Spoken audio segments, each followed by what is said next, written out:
का नाम आते ही याद आता है ढाबे का असली स्वाद। और जब बात हो टेस्ट और स्टाइल दोनों की तो एक ही नाम है, नवाब ढाबा। अपने खास टेस्ट से दिल जीतने के बाद अब नवाब ढाबा आ रहा है एक कम्प्लीटली न्यू लुक के साथ।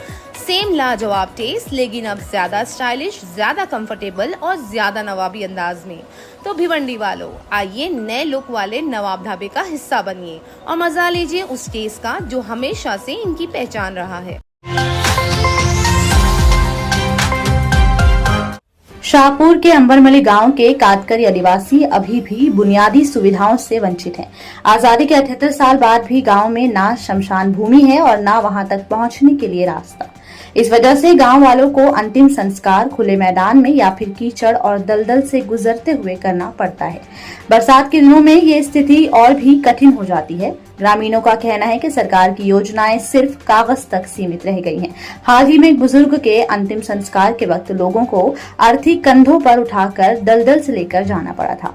गांव वालों का आरोप है कि सरकार के बड़े बड़े विकास के दावे अंबरमली के सच के सामने झूठे साबित हो रहे हैं। उन्होंने डिमांड की है कि तुरंत शमशान भूमि बनाई जाए, क्योंकि ये विकास नहीं, बुनियादी जरूरत है। भिवंडी शहर की खराब सड़कों और गड्ढों ने मौत का रूप ले लिया है। सिर्फ 2 दिन में 3 लोग अपनी जान गंवा बैठे हैं। एक एक्सीडेंट फ्लाईओवर पर हुआ जब बाइकर गड्ढे से बचने की कोशिश में टक्कर का शिकार हो गया। दूसरा केस हाईवे पर सामने आया, जहां एक व्यक्ति तेज रफ्तार ट्रक के नीचे आ गया।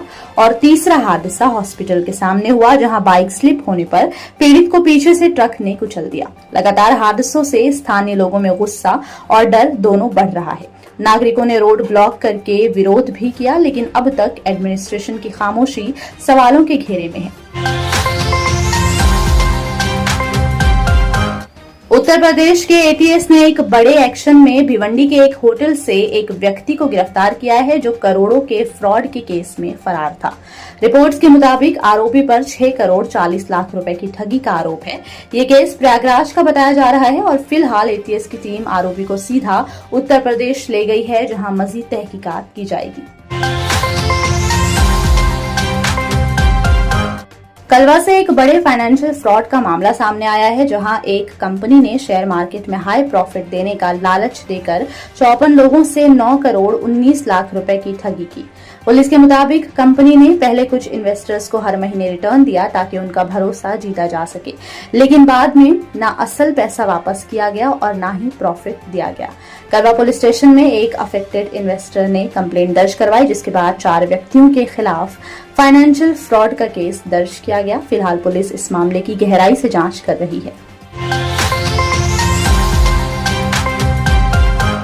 कल्याण के कसारा रेलवे स्टेशन पर बोगस टिकट चेकर गिरफ्तार। कसारा स्टेशन पर 2 नकली टिकट इंस्पेक्टर पैसेंजर से पैसे वसूलते हुए पकड़े गए। बताया गया कि सेंट्रल रेलवे के चीफ टिकट इंस्पेक्टर को उनकी एक्टिविटी पर शक हुआ, जिसके बाद आरपीएफ के साथ मिलकर उन्हें तुरंत अरेस्ट किया गया। इन्वेस्टिगेशन में पता चला कि दोनों की आईडी कार्ड्स भी फेक थे। केस कल्याण रेलवे पुलिस स्टेशन में रजिस्टर हुआ है और कोर्ट ने उन्हें पुलिस कस्टडी में भेज दिया है। पुलिस अब ये जांच कर रही है कि क्या उन्होंने स्टेशन पर भी इस तरह के फ्रॉड्स किए हैं। मीरा रोड में प्लास्टिक फाइन ना देने पर मेडिकल स्टोर का फ्रिज जब्त, जनता में नाराजगी। मीरा रोड से एक अजीब वाकया सामने आया है, जहां म्युनिसिपल कॉर्पोरेशन की सफाई टीम ने प्लास्टिक बैग रखने पर मेडिकल स्टोर ओनर पर 5000 रुपए का फाइन लगाया और फाइन तुरंत ना देने पर टीम ने दुकानदार का फ्रिज जब्त कर लिया, जिसमें चॉकलेट्स और सामान रखे हुए थे। ये पूरा वाकया सीसीटीवी में कैप्चर हुआ है और अब सोशल मीडिया पर वायरल हो रहा है। लोगों ने इस कार्रवाई को गुंडागर्दी बताकर काफी निंदा की है। कंप्लेंट पुलिस स्टेशन में रजिस्टर हो चुकी है और ऑफिशियल्स ने कहा है कि डिटेल्ड इंक्वायरी के बाद एक्शन लिया जाएगा।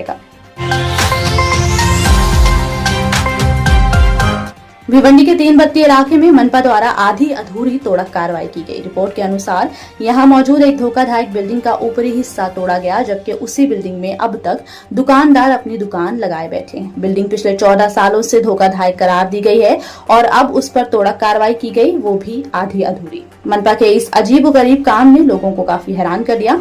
पूरी रिपोर्ट जानने के लिए हमारे चैनल पर अपलोडेड वीडियो जरूर चेक करें। मुंबई में एक बार फिर हैवी रेन की वार्निंग, आईएमडी ने येलो अलर्ट जारी किया। मुंबई, थाने और पालघर में ट्यूसडे और वेडनेसडे के लिए मौसम विभाग ने येलो अलर्ट अनाउंस किया है। फोरकास्ट के हिसाब से थर्सडे सुबह तक कुछ इलाकों में भारी बारिश देखी जाएगी और उसके बाद बारिश मॉडरेट रहने की संभावना है। भिवंडी से एक वीडियो सामने आया है जिसमें ट्रैफिक जाम के दौरान बस के अंदर शुरू हुआ झगड़ा सड़क पर मारपीट तक पहुंच गया। वहां मौजूद लोगों के मुताबिक एक लड़की पर हाथ उठाने को लेकर दोनों तरफ से बहस बढ़ी और हाथापाई देखने को मिली। यहां तक कि वीडियो बनाने वाले शख्स पर भी हमला किया गया। हमारे फॉलोअर द्वारा ये वीडियो भेजकर जानकारी दी गई है। फिलहाल मजीद अपडेट्स ली जा रही हैं।